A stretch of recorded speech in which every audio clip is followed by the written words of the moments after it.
Petite vidéo pour vous parler donc de la langue arabe. Quand on parle arabe, malheureusement, beaucoup pensent automatiquement donc à l'islam. Mais l'arabe existait donc bien avant cette religion. Il a été la langue donc des poètes, des commerçants et des chrétiens. Aujourd'hui, certains pensent que seuls les musulmans ont par exemple le droit de dire des mots comme Allah, mais l'histoire, elle, dit vraiment autre chose. Les chrétiens arabes ont prié en arabe, ont chanté en arabe, ont écrit en arabe depuis des siècles, et dans cette langue, ils ont une légitimité que personne ne peut ignorer. L'arabe n'a pas été donc créé pour l'islam, il existait déjà dans la péninsule donc arabique et au-delà. Les poètes arabes, donc pré-islamiques, ont composé des chefs-d'œuvre de poésie qui sont encore étudiés aujourd'hui. Et les Arabes, donc chrétiens, existaient dans ces régions depuis bien longtemps, notamment donc au Moyen-Orient. Ils ont aussi traduit la Bible en arabe, écrit des prières en arabe, écrit des hymnes en arabe bien avant le Coran. Certains même manuscrits de la Bible en arabe datent du 7e siècle, parfois même avant donc la révélation coranique. L'arabe est donc une langue millénaire et ses racines dépassent une seule religion. Dire que l'arabe appartient à l'islam, c'est oublier des siècles de culture chrétienne. L'arabe est avant tout la langue d'un peuple. Parlons maintenant du fameux mot Allah. Beaucoup pensent que c'est un mot donc inventé par le Coran, que seuls les musulmans ont le droit de le dire, chose qui est complètement fausse. Allah signifie tout simplement Dieu en langue arabe. Les chrétiens, donc arabes, ont toujours utilisé ce mot pour désigner Dieu dans leurs prières, dans la Bible arabe et même dans d'ailleurs nos hymnes donc liturgiques. Le mot Allah, Dieu, n'est pas religieux en soi, c'est une question de langue. C'est la langue de notre culture, la langue de ma culture.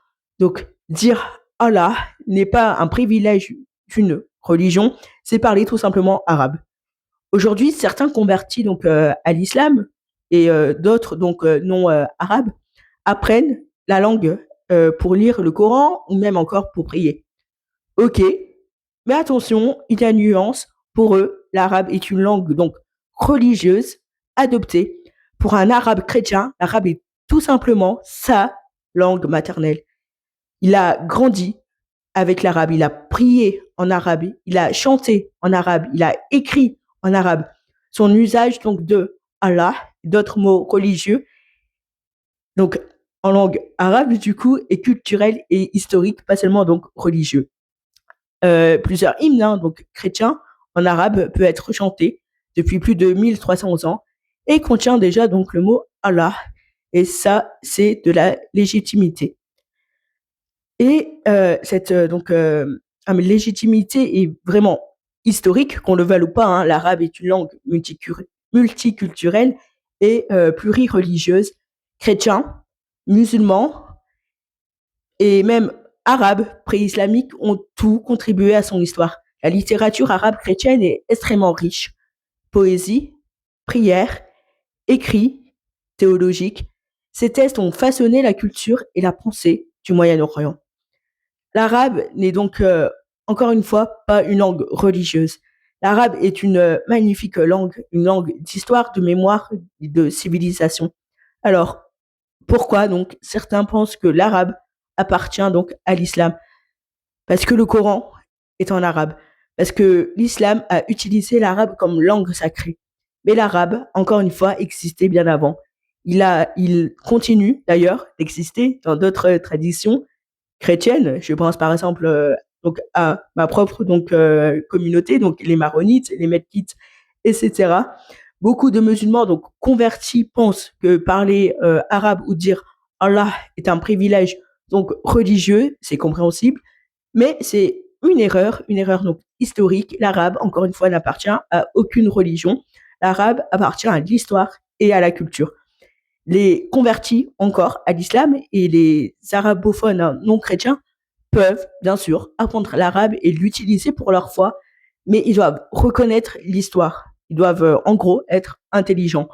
Les chrétiens arabes célèbrent Noël. Les chrétiens arabes célèbrent Pâques. Les chrétiens arabes font la messe en arabe. depuis des siècles. Chaque mot a une mémoire, chaque mot a une histoire. Et mais vraiment, donc ignorer cela, c'est vraiment réduire l'arabe à une simple langue, encore une fois, religieuse. L'arabe est un patrimoine vraiment magnifique, vivant. Dans certaines églises, hein, donc comme je vous l'ai dit, donc du Liban, du Syrie, etc., les prières se disent encore exactement comme il y a 800 ans en arabe. Les manuscrits bibliques en arabe sont parfois plus anciennes que certains textes islamiques que l'on croit premiers. Les chrétiens arabes ont participé à la préservation et à la transmission de la langue arabe pendant des siècles, et ça même lors des périodes donc difficiles, voilà, où tout simplement en fait ils ont été persécutés. En résumé, encore une fois, l'arabe dépasse les frontières religieuses. Les chrétiens arabes, encore une fois, prient, chantent et écrivent en arabe bien avant l'islam. Le mot Allah est universel pour tous les arabophones. Hein. Parler arabe, c'est honorer donc des siècles de culture, d'histoire et de foi. Qu'on soit chrétien, musulman ou autre, l'arabe appartient à l'histoire et non à, encore une fois, à une seule religion. Alors, s'il vous plaît, respectez l'histoire, respectez la mémoire et surtout, respectez la magnifique langue, notre magnifique langue, ma magnifique langue qui est l'arabe.